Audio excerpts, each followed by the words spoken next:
అదే విధంగా మరి మనందరికీ తెలుసు తెలంగాణ మనం కొట్లాడి తెచ్చుకున్నదే నీళ్ళ కోసం. ఈ కామారెడ్డి జిల్లాలో జుక్కల్ ఉంది, జుక్కల్లో నిజాం సాగర్ ప్రాజెక్ట్ ఉన్నది, కానీ జుక్కల్కి దాంతో ఏం లాభం లేదు. జుక్కల్కి దేంతో లాభం అవుతుంది అయితే లెండి కట్టాలి. ఇప్పుడు ఆ లెండికి మహారాష్ట్రకు తెలంగాణకు పంచాయతీ ఉంది, చాలా ఏళ్ల నుంచి అది పెండింగ్ ఉంది. ఇప్పుడిప్పుడు మహారాష్ట్ర సైడ్ ఏదైతే భూమి సేకరించాలనో దాని మీద కొద్దిగా కదిలికున్నట్టు తెలుస్తుంది, కానీ అది ఎన్నేళ్ళు పడుతుందో తెలియదు. ఇక పోతే కౌలాసనాల ప్రాజెక్ట్ ఉంది, అది 9,000 ఎకరాలకు నీళ్ళు ఇస్తుంది, అదొకే. ఇక నాగమడుగు ప్రాజెక్టు కట్టాల్సి వచ్చింది. ఎందుకోసం?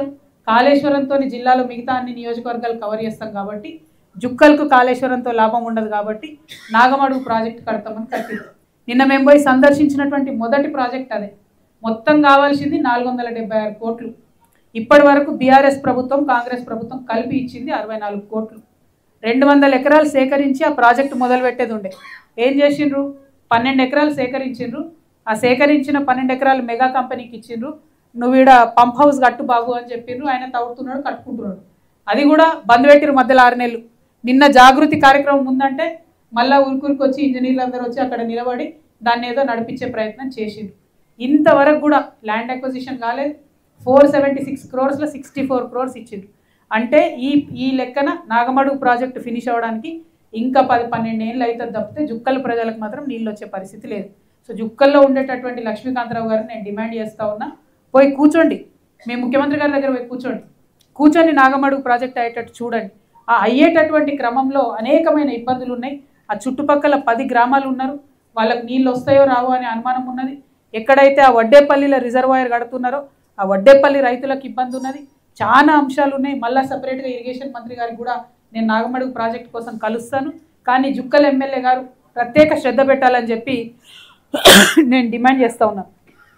అది పోతే ఇక కాళేశ్వరం ప్రాజెక్టుతో ఏమనుకున్నారంటే కామారెడ్డికి నీళ్ళు వస్తాయి, ఎల్లారెడ్డికి నీళ్ళు వస్తాయి, అటు దుబ్బాకకు కొన్ని నీళ్ళు ఇస్తారు, బాన్స్వాడకు నీళ్ళు వస్తాయి, మెదక్కి నీళ్ళు వస్తాయి అని చెప్పి ప్యాకేజ్ 22 అని మొదలుపెట్టారు. ప్యాకేజ్ 22కు మొత్తం కావాల్సిన డబ్బు ఎంత అంటే 1446 కోట్లు. కానీ ఇప్పటి వరకు ఇచ్చింది ఎంత అంటే 450 కోట్లు. అదేవిధంగా ఈ ప్యాకేజ్ 22 కట్టాలంటే 1500 ఎకరాల ల్యాండ్ అక్విజిషన్ చేయాలి. దాంట్లో 2వ వంతు కూడా ల్యాండ్ అక్విజిషన్ ఇంతవరకు చేయలేదు. అంటే నేను బాజాప్తా చెప్తున్నా, ఇక రేపటి నుంచి బీఆర్ఎస్ వాళ్ళు నా మీద కంపనూరు వేసుకొని ఉడతారు, అయినా చెప్తున్నా, కాళేశ్వరంతో కామారెడ్డి జిల్లాలో ఒక్కటంటే 1 ఎకరానికి కూడా నీళ్ళు రాలేదు. ఇంతవరకు కామారెడ్డికి రాలేదు, నిజామాబాద్లో కూడా ఎక్కడ నీళ్ళు రాలేదు.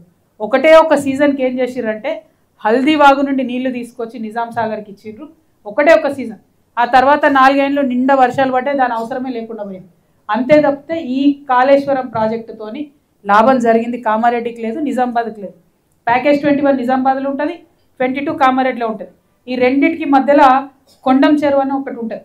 ఆ కొండం చెరువు లింక్ అన్నట్టు, నిజామాబాద్లో ఎత్తుపోసిన నీళ్ళు కొండం చెరువుకి వస్తే కొండం చెరువు నుంచి కామారెడ్డికి రావాలి.